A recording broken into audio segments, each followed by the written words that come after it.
नमस्कार। The deep dive में आपका स्वागत है। आज हम देखेंगे कि कैसे कुछ अदृश्य ताकतें जैसे टेक्नोलॉजी, भूगोल और कानून हमारी दुनिया और हमारे भविष्य को पर्दे के पीछे से आकार दे रही हैं। बिल्कुल। और इस पड़ताल के लिए हमारे पास प्रतियोगी परीक्षाओं से जुड़े 5 बहुत ही दिलचस्प सवाल हैं। हम इन सवालों को एक टूल की तरह इस्तेमाल करेंगे ये समझने के लिए कि मिसाइलों से लेकर डेयरी फार्म तक और भारतीय संसद से लेकर बर्फीले आर्कटिक तक ये नियम और आविष्कार असल में कैसे काम करते हैं। बिल्कुल। और इन सवालों की खूबी यही है कि ये हमें रोज की खबरों से आगे ले जाकर उन बड़े कॉन्सेप्ट से जोड़ते हैं जो किसी भी परीक्षा के लिए और एक जागरूक नागरिक होने के लिए भी बहुत जरूरी है। ठीक है, तो शुरू करते हैं। हमारा पहला पड़ाव है रक्षा प्रौद्योगिकी। सवाल मिसाइल टेक्नोलॉजी से जुड़ा है। निम्नलिखित कथनों पर विचार करें। एक, बैलिस्टिक मिसाइलें एक चाप जैसी मतलब आर्क लाइक ट्रेजेक्टरी का पालन करती हैं और आमतौर पर अपनी उड़ान के एक हिस्से के लिए वायुमंडल के बाहर उड़ती हैं। हाँ। दूसरा, क्रूज मिसाइलें अपनी उड़ान की पूरी अवधि के लिए पृथ्वी के वायुमंडल के भीतर उड़ती हैं और एक विमान की तरह एक स्थिर गति बनाए रखती हैं। तीसरा, अग्नि-P यानी प्राइम अग्निवर्ग की मिसाइलों का एक नई पीढ़ी का उन्नत संस्करण है जो एक कनस्तरीकृत सतह से सतह पर मार करने वाली बैलिस्टिक मिसाइल है। हाँ। और चौथा, निर्भय भारत की पहली स्वदेशी लंबी दूरी की सुपरसोनिक बैलिस्टिक मिसाइल है। तो इनमें से कौन से कथन सही हैं? ठीक है, तो यहाँ दो तरह की मिसाइलों की फिलॉसफी को समझना होगा। पहला और दूसरा कथन ये दोनों ही बिल्कुल सही हैं। ये बैलिस्टिक और क्रूज मिसाइल के बीच के बुनियादी फर्क को बताते हैं। देखिए, बैलिस्टिक मिसाइल एक पत्थर की तरह है जिसे आपने पूरी ताकत से आसमान में फेंका। अच्छा। शुरुआती जोर के बाद वो गुरुत्वाकर्षण के भरोसे एक बहुत लंबे ऊंचे रास्ते से अपने टारगेट पर गिरती है। ये रास्ता इतना ऊंचा होता है कि मिसाइल अक्सर अंतरिक्ष में पहुंचकर वापस वायुमंडल में आती है। मुझे एक बात समझ नहीं आई। अगर बैलिस्टिक मिसाइलें वायुमंडल से बाहर जाकर इतनी लंबी दूरी तय कर सकती हैं, तो फिर हमें क्रूज मिसाइलों की जरूरत ही क्यों है? मतलब कम ऊंचाई पर उड़ने का क्या फायदा? ये बहुत अच्छा सवाल है। इसका जवाब क्रूज मिसाइल की खासियत में छिपा है। क्रूज मिसाइल, जैसा दूसरे कथन में कहा गया है, वो एक छोटे बिना पायलट वाले जेट विमान की तरह है। ओके। ये अपने इंजन का इस्तेमाल पूरी उड़ान के दौरान करती है और इसका सबसे बड़ा फायदा है ये पृथ्वी की सतह के करीब पेड़ों और पहाड़ों के पीछे छिपकर उड़ सकती है। अच्छा, रडार से बचने के लिए। बिल्कुल। इससे दुश्मन के रडार को इसे पकड़ना बहुत मुश्किल हो जाता है और ये बहुत सटीक निशाना लगा सकती हैं। तो जहां बैलिस्टिक मिसाइल भारी तबाही के लिए है, वहीं क्रूज मिसाइल सर्जिकल स्ट्राइक जैसे सटीक हमलों के लिए। समझ गया। तो एक ब्रूट फोर्स है और दूसरी स्टेल्थ एंड प्रिसिशन। अब तीसरे कथन पर आते हैं। अग्नि-P और ये जो शब्द है कनस्तरीकृत, इसका क्या मतलब है? तीसरा कथन भी एकदम सही है। अग्नि-P अग्नि सीरीज का एक बहुत बड़ा अपग्रेड है और कनस्तरीकृत का मतलब है कि मिसाइल को एक सीलबंद कनस्तर या ट्यूब के अंदर रखा जाता है। इसे कहीं भी ट्रक या ट्रेन से ले जाया जा सकता है और लगभग कहीं से भी बहुत तेजी से लॉन्च किया जा सकता है। ये हमारी सेना को एक सरप्राइज एलिमेंट देता है। मतलब दुश्मन के लिए पता लगाना मुश्किल हो जाता है कि मिसाइल आएगी कहां से। हाँ, ये हमारी रक्षा क्षमता में एक बहुत बड़ा रणनीतिक उछाल है। तो पहले 3 कथन सही हो गए। इसका मतलब गड़बड़ चौथे कथन में ही होगी, निर्भय मिसाइल के बारे में। हाँ, यहीं पर एक छोटा सा पेंच है। चौथा कथन गलत है। ओके। निर्भय भारत की स्वदेशी लंबी दूरी की मिसाइल जरूर है, लेकिन ये एक सबसोनिक क्रूज मिसाइल है, सुपरसोनिक बैलिस्टिक मिसाइल नहीं। अच्छा, सबसोनिक। हाँ, सबसोनिक यानी आवाज की गति से धीमा। लेकिन इसकी खासियत इसकी रफ्तार नहीं, बल्कि इसका चुपके से उड़ना है। ये रडार से बचते हुए जमीन के बहुत करीब उड़ती है। भारत की जो प्रसिद्ध सुपरसोनिक क्रूज मिसाइल है वो ब्रह्मोस है। अच्छा। तो निर्भय और ब्रह्मोस दोनों क्रूज मिसाइलें हैं, पर अलग अलग काम के लिए। समझ गया। तो कथन 1, 2 और 3 सही हैं, जिसका मतलब है कि सही विकल्प ए है। इस एक सवाल से यह साफ हो गया कि रक्षा में हर तकनीक एक खास मकसद के लिए बनाई जाती है। बिल्कुल। हमने अभी भारत की रक्षा के लिए बनाई गई एक स्ट्रेटेजिक एसेट की बात की। अब बात करते हैं एक ऐसी संपत्ति की जो भारत की औद्योगिक ताकत के लिए उतनी ही महत्वपूर्ण है, लेकिन जैसे हम अक्सर सिर्फ गहनों से जोड़कर देखते हैं, चांदी। हाँ, ये सवाल इसी दोहरी पहचान के बारे में है। सवाल है, कथनों पर विचार करें। कथनों पर विचार करें। 1, सोने के विपरीत जो मुख्य रूप से मूल्य और निवेश को भंडार है, चांदी में ऐसे भौतिक गुण होते हैं जो इसे विनिर्माण में एक प्रमुख घटक बनाते हैं। कथनों पर विचार करें। दूसरा, चांदी का बड़े पैमाने पर फोटोवोल्टाइक सेल मतलब सौर पैनल और 5G टेक्नोलॉजी के बुनियादी ढांचे के उत्पादन में उपयोग किया जाता है। कथनों पर विचार करें। तीसरा, चांदी की कीमत वैश्विक औद्योगिक मंदी से पूरी तरह से अप्रभावित रहती है क्योंकि यह एक कीमती धातु है। कथनों पर विचार करें तो इनमें से कौन सा सही है? ये तो बहुत दिलचस्प है। मैं हमेशा चांदी को सोने का छोटा भाई समझता था, बस एक और कीमती धातु, पर यह तो उद्योगों की रीढ़ की हड्डी जैसा है। आपने बिल्कुल सही पकड़ा। पहला कथन इसी बात को सामने लाता है और ये पूरी तरह सही है। सोना एक सुरक्षित तिजोरी है। जब दुनिया में आर्थिक उथल-पुथल होती है तो निवेशक सोने में पैसा लगाते हैं। लेकिन चांदी की कहानी अलग है। इसका लगभग आधा हिस्सा फैक्ट्रियों में इस्तेमाल होता है। ये बिजली का सबसे अच्छा सुचालक है और इसमें एंटी बैक्टीरियल गुण भी होते हैं। और दूसरा कथन इन्हीं औद्योगिक उपयोगों के उदाहरण दे रहा है, सोलर पैनल और 5G। मतलब अगर दुनिया भर में फोन और सोलर पैनल की मांग बढ़ेगी तो चांदी की कीमत भी बढ़ेगी। निश्चित रूप से। और दूसरा कथन भी इसीलिए सही है। हम हरित ऊर्जा और डिजिटल क्रांति के दौर में जी रहे हैं। हर सोलर पैनल में चांदी की जरूरत होती है। अच्छा। हर 5G टावर और स्मार्टफोन में चांदी का इस्तेमाल होता है। इलेक्ट्रिक गाड़ियों की बैटरियों में भी ये जरूरी है। तो जैसे जैसे दुनिया आधुनिक हो रही है, चांदी की औद्योगिक मांग आसमान छू रही है। तो अगर पहले दो कथन सही हैं, तो तीसरा कथन, ये चांदी की कीमत और औद्योगिक मंदी के बारे में है। ये कहता है कि चांदी पर मंदी का असर नहीं होता। और यहीं पर चांदी का जो दोहरा चरित्र है वो सामने आता है। ये तीसरा कथन गलत है। अच्छा। यहाँ एक बड़ा सबक है। किसी भी एसेट का मूल्यांकन करते समय ये पूछना जरूरी है कि ये किसके लिए मूल्यवान है। सोने का मूल्य निवेशकों की घबराहट में छिपा है, जबकि चांदी का मूल्य फैक्ट्रियों की चहल पहल में।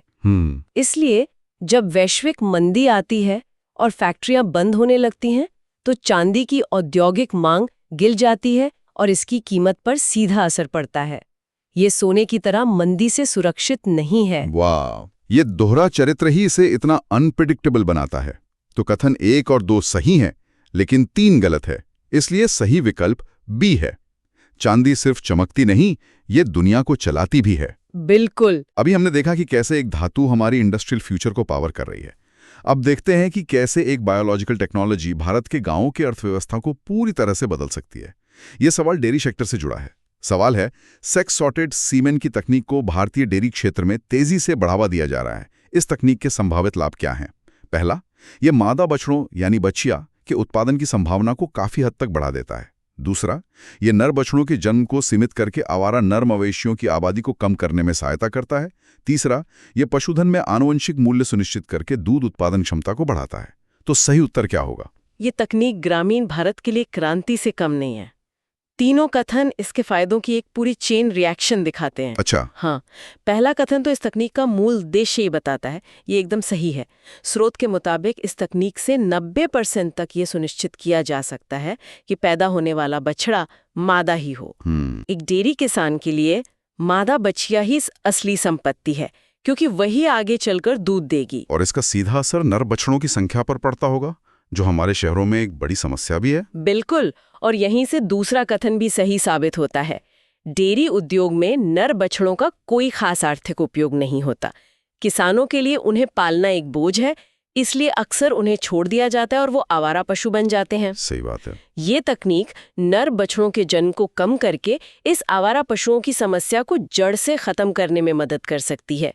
तो ये एक आर्थिक समाधान होने के साथ साथ एक बहुत बड़ा सामाजिक समाधान भी है। ये तो अद्भुत है। अब तीसरे कथन को देखते हैं, जो दूध उत्पादन और आनुवांशिक मूल्य से जुड़ा है। तीसरा कथन भी इस चेन का एक महत्वपूर्ण हिस्सा है और पूरी तरह सही है। इस तकनीक का इस्तेमाल हमेशा उच्च नस्ल के सबसे अच्छे सांडों के सीमेन के साथ किया जाता है। ओके। इसका मतलब ये है कि जो बच्चियां पैदा हो रही हैं, वो सिर्फ मादा नहीं है, बल्कि आनुवंशिक रूप से भी बेहतर है। वो अपने माँ से ज्यादा दूध देगी। अच्छा। इससे कुछ ही सालों में पूरे देश के पशुधन की गुणवत्ता में सुधार हो सकता है और किसानों की आय 2 गुने से भी ज्यादा हो सकती है। तो ये तो एक तीर से 3 निशाने लगाने जैसा है ना? मतलब तीनों कथन सही हैं और सही विकल्प डी है।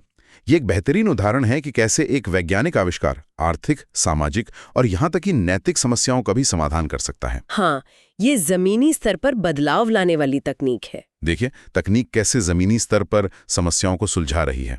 अब जरा ऊपर चलते हैं और देखते हैं कि हमारे लोकतंत्र के नियमों में एक कानूनी तकनीक यानी दल बदल विरोधी कानून कैसे काम करती है। हाँ, ये कानून हमेशा से ही चर्चा और विवादों के केंद्र में रहा है। सवाल है, भारतीय संविधान की 10वीं अनुसूची यानी दल बदल विरोधी कानून के संदर्भ में निम्नलिखित कथनों पर विचार करें।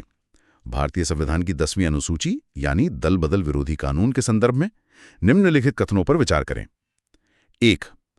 ये कानून संसद और राज्य विधानसभाओं दोनों पर लागू होता है। भारतीय संविधान की 10वीं अनुसूची यानी दल बदल विरोधी कानून के संदर्भ में निम्नलिखित कथनों पर विचार करें।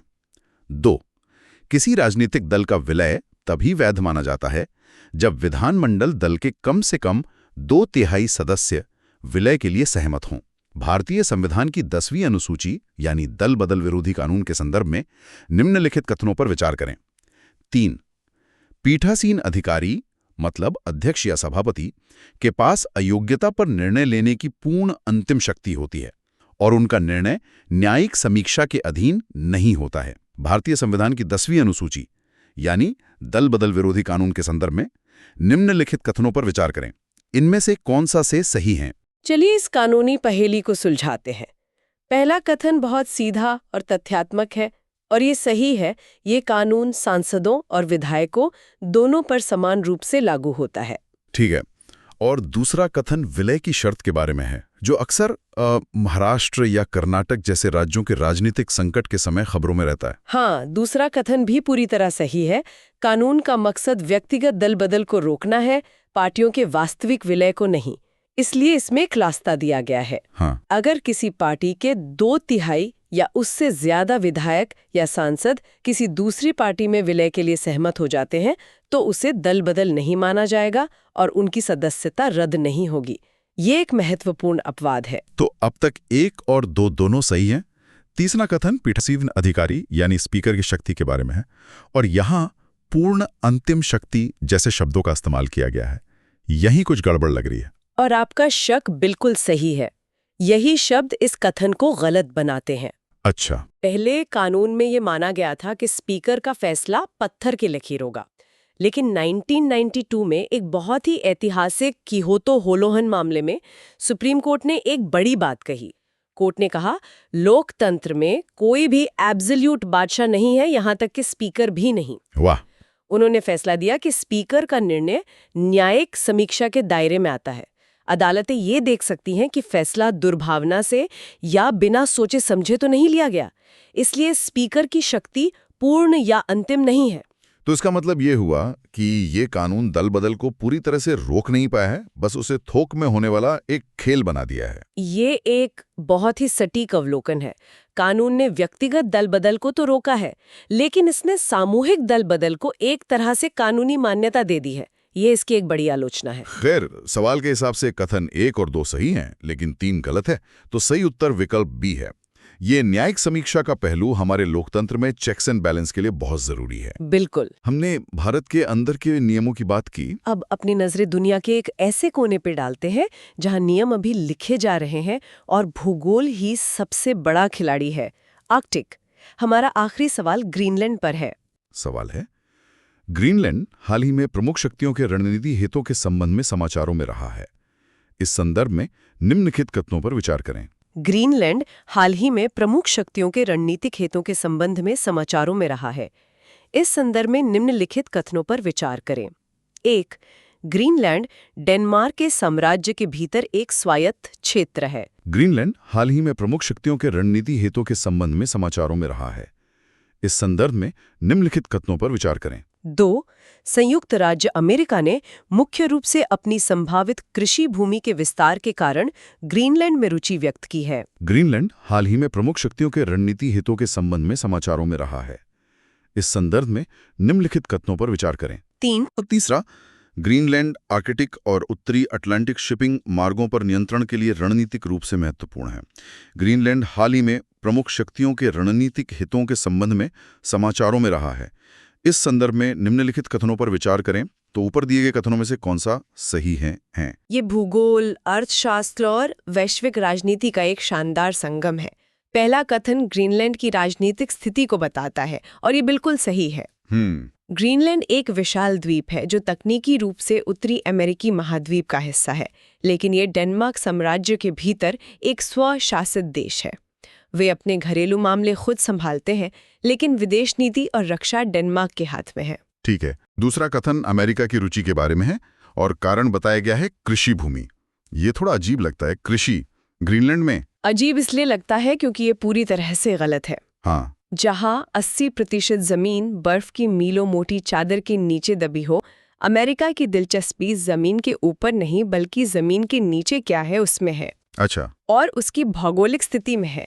रिपोर्ट के अनुसार अमेरिका की रुचि के 3 मुख्य कारण हैं: सुरक्षा, चीन और रूस के बढ़ते प्रभाव को रोकना, और सबसे महत्वपूर्ण वहां मौजूद दुर्लभ खनिज, मतलब रेयर अर्थ मिनरल्स, जो हमारे स्मार्टफोन से लेकर मिसाइलों तक हर चीज के लिए जरूरी हैं। तो जलवायु परिवर्तन सिर्फ एक पर्यावरणीय मुद्दा नहीं है, ये एक भू राजनीतिक मुद्दा भी बनता जा रहा है। इसका मतलब तीसरा कथन सही होना चाहिए जो इसकी रणनीतिक स्थिति की बात करता है। एकदम सही। तीसरा कथन ही इस पूरी कहानी का सार है।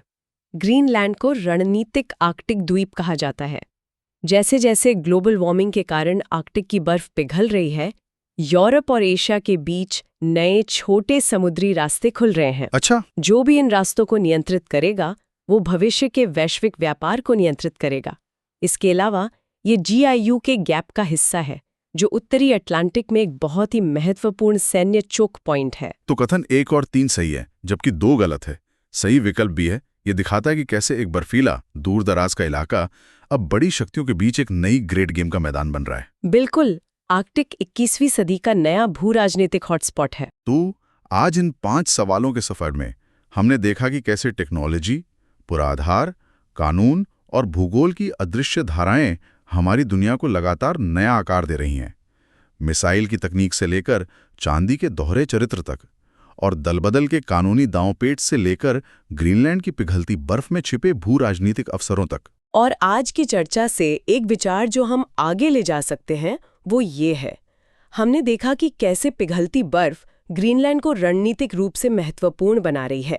सोचने वाली बात ये है कि भविष्य में जब आर्कटिक के समुद्री रास्ते पूरी तरह खुल जाएंगे तो वैश्विक व्यापार और सैन्य संतुलन पर इसका क्या असर होगा। क्या स्वेज और पनामा नहरों का महत्व कम हो जाएगा? और इस नई भू राजनीतिक हकीकत के लिए भारत को खुद को कैसे तैयार करना चाहिए? एक बहुत ही विचारोत्तेजक प्रश्न है। उम्मीद है कि आज के इस विश्लेषण से आपकी तैयारी को एक नई गहराई और एक नई दिशा मिली होगी। अगली बार फिर मिलेंगे एक नए विषय के साथ।